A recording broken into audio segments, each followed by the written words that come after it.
cheese. Cheese. Pakai sudu yang ada tu.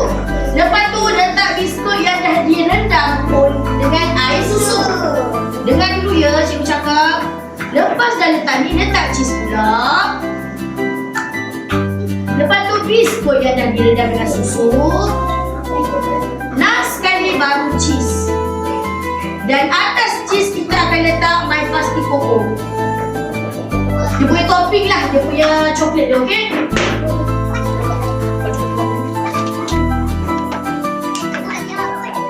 Dah siap?